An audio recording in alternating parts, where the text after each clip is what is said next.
Have you ever looked up at the night sky and wondered what's out there? Each night, a dazzling spectacle unfolds above us, a vast, infinite canvas sprinkled with brilliant stars, constellations weaving tales of lore, distant galaxies whispering secrets of the cosmos, and celestial bodies that have guided explorers since the dawn of time.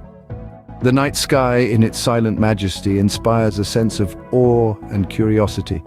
It is a mystery that has sparked human imagination, leading us to explore and understand the universe. These twinkling stars, the radiant moon, the wandering planets, they are not just to gaze upon, but to capture and immortalize through the lens of a camera.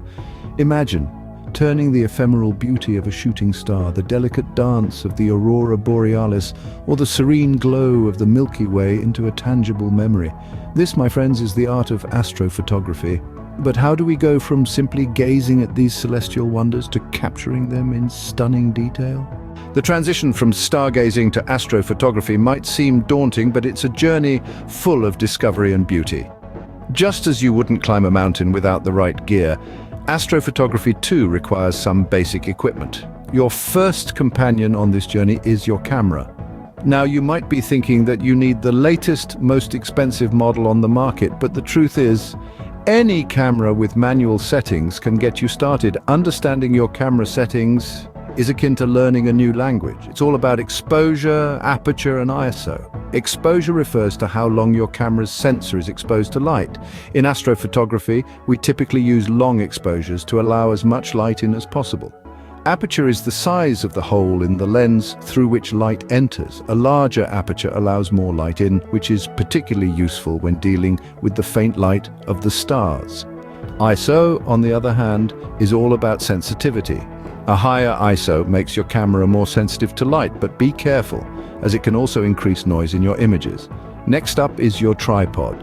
You need a sturdy one. Why? Because your camera is going to be capturing light over a long period of time, and any movement can blur your image.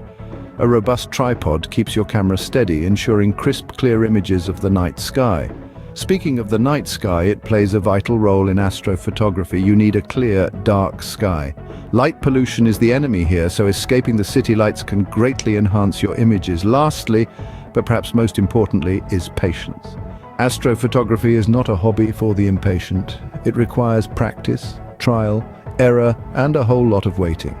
But trust me, when you capture your first image of the Milky Way or a distant nebula, you'll realize it was all worth it. With the right equipment and a bit of patience, you too can capture the mesmerizing beauty of the night sky. By now, you should have a basic understanding of how to transition from stargazing to astrophotography. We've journeyed through the allure of the night sky, a spectacle that has captivated humans since time immemorial. We've delved into the basic requirements for astrophotography, from the right equipment to the perfect location. We've discovered the importance of understanding your camera settings to harness the power of light and capture the celestial canvas in all its glory. We've underscored the significance of a clear sky, free of light pollution, and how it can dramatically enhance the quality of your astrophotographs. And most importantly, we've emphasized the role of patience and practice. Astrophotography, like any other art, takes time to master, but with every click and every snapshot, you inch closer to capturing the cosmic ballet that unfolds above us every night. So the next time you find yourself gazing at the stars, remember you have the power to capture those celestial wonders. The night sky awaits you.